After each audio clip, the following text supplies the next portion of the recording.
Hello friends, this is Sushant. Welcome to my channel. আজকের ভিডিওতে আমরা দেখতে চলেছি যে পিএইচপিতে কন্ডিশনাল স্টেটমেন্ট কি। কন্ডিশনাল স্টেটমেন্ট যদি সবার আগে বুঝতে হয় তাহলে আমাদেরকে বুঝতে হবে কন্ডিশন কি। আচ্ছা, আমরা যদি কোনো কন্ডিশন দেখি, মনে করো এইটা হলে এটা হবে, ঠিক আছে। ঠিক তেমনি পিএইচপিতেও কন্ডিশন হচ্ছে যে কোনো একটা, মনে করো প্রোগ্রাম চলছে, ঠিক আছে, এই প্রোগ্রামের ফ্লোটাকে কোন দিকে নিয়ে যাবো, মানে যে কোনো একটা অ্যাকশন, মানে এই কন্ডিশন হলে তাকে একটা একটা অ্যাকশন বা একটা পারফরমেন্স করাতে হবে। আর যদি প্রোগ্রামটা যদি ফলস হয় তাহলে আর একটা অ্যাকশন করাতে হবে, ঠিক আছে।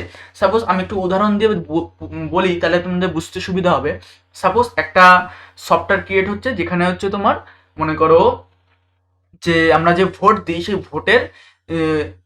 ভোটের যারা কারা এলিজেবল তার জন্য একটা সফটওয়্যার ক্রিয়েট হচ্ছে। সেখানে কন্ডিশন লাগানো হয়েছে যদি কোনো ক্যান্ডিডেটের 18 বছর বয়স হয় তাহলে সে ভোট দিতে পারবে, ঠিক আছে। এবং তার যদি 18 বছর না হয় সে ভোট দিতে পারবে না, ঠিক আছে। এই একটা কন্ডিশন। এই কন্ডিশনে কি কি অ্যাকশন হলো, মনে করো তার 18 বছর হলো, ঠিক আছে। যদি যদি 18 বছর হয়, তার 18 বছর হলো, তাহলে সে ভোট দিতে পারবে, এটা একটা অ্যাকশন। আর যদি 18 বছর না হয় সে ভোট দিতে পারবে না, সে হচ্ছে আর একটা অ্যাকশন। বুঝে গেল? এটাই হলো আজকে কন্ডিশনাল। এটাই আমাদের কন্ডিশন হচ্ছে, আমাদের পিএইচপিতে আমাদের অ্যাপ্লিকেবল করতে হয়। এবং আমাদের কন্ডিশন স্টেটমেন্ট মধ্যে কিছু কিছু স্টেটমেন্ট রয়েছে, যেমন হচ্ছে ইফ স্টেটমেন্ট, ঠিক আছে। ইফ স্টেটমেন্টটা কি হয়, যখন কোনো কন্ডিশন, ঠিক আছে, একদম ট্রু হয় তখন সেই আমাদের কোডটা এক্সিকিউট হয়। ট্রু বলতে কি, মনে করো একটা কন্ডিশন দেওয়া হয়েছে, মনে করো তার যদি 18 বছর বয়স হয়েছে, ঠিক আছে। ইফ তার যদি 18 বছর বয়স হয়ে থাকে তাহলে সে ভোট দিতে পারবে, ঠিক আছে। এবং আর একটা কন্ডিশন রয়েছে যেটা হচ্ছে ইফ এলস, ঠিক আছে। এই ইফ এলস এর ক্ষেত্রে কি হয়েছে, সে এখানে একটা লজিক সেট করা হয়েছে যে তার যদি 18 বছর বয়স হয় তাহলে সে ভোট দিতে পারবে, এবং যদি তার 18 না হয় সে ভোট দিতে পারবে না, এরকম একটা কন্ডিশন সেট করা হয়েছে। তার মানে কি, ইফ এলস স্টেটমেন্টের ক্ষেত্রে আমাদের একটা কন্ডিশন ট্রু হতে হবে, এবং আর একটা কন্ডিশন যদি ফলস হয় তাহলে আমাদের কিরকম রিয়াকশন হবে বা কিরকম অ্যাকশন সে নেবে। বুঝে না গেল? এটা গেল if else statement. And if else else if এর ক্ষেত্রে কি হবে, মানে ইফ কন্ডিশনের ক্ষেত্রে যেমন আমরা ট্রু হয়, ঠিক তেমনি এই কন্ডিশন যদি ট্রু হয় তাহলে একটা অ্যাকশন নেবে।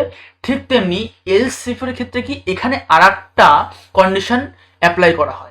মানে আমাকে একটা কন্ডিশন বা আমাকে যদি মাল্টিপল, একের বেশি, যদি কোনো দুখানা বা তিনখানা আমাদের যদি কন্ডিশন আমাদের ফিল্টার লাগাতে হয় বা কন্ডিশন আমাকে লাগাতে হয়, সেক্ষেত্রে আমাকে কিন্তু এলস ইফ কন্ডিশন আমাদেরকে ইউজ করতে হবে। বুঝে না গেল? তাহলে এটাই হলো আজকে আমাদের কন্ডিশনাল স্টেটমেন্ট। তাহলে আমরা এখান থেকে কি বুঝতে পারলাম যে কন্ডিশনাল স্টেটমেন্ট কি, যে কোনো একটা, মনে করো প্রোগ্রাম চলার সময় যে কোনো একটা ফ্লোতে নিয়ে যেতে হবে, স্টেটমেন্ট আমাকে নিয়ে যেতে হবে যে কিরকম তারা অ্যাকশন করবে।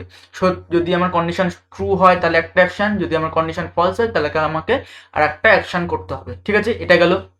তারপরে কি শিখলাম, যে আমাদের এখানে ইফ এলস স্টেটমেন্টের মাধ্যমে আমরা কন্ডিশন করতে পারি। তারপরে হচ্ছে আমাদের ইফ আর এলস, একটা এলস এর মাধ্যমে একটা কন্ডিশন দেখতে পারি, চেক করতে পারি, ঠিক আছে। এবং ইফ এলস ইফ এর ক্ষেত্রে কি করতে হয়, আমাদেরকে কন্ডিশন একের অধিক কন্ডিশন আমরা দিয়ে ফিল্টার করতে পারি বা আমরা চেক করাতে পারি। বোঝা গেল? তাহলে কন্ডিশনাল স্টেটমেন্ট আমরা হচ্ছে নেক্সট ভিডিওতে আমরা দেখবো পুরো প্র্যাকটিক্যালি কিভাবে কি ইউজ করতে হয়। তাহলে বন্ধুরা, কন্ডিশনাল স্টেটমেন্ট আজকের জন্য এটুকুই। তোমরা যদি আমার চ্যানেল নতুন হতো অবশ্যই চ্যানেলটাকে সাবস্ক্রাইব করে বেল বাটনটাকে অবশ্যই ক্লিক করে নেবে। এবং আজকের জন্য এটুকুই। Tata, bye bye.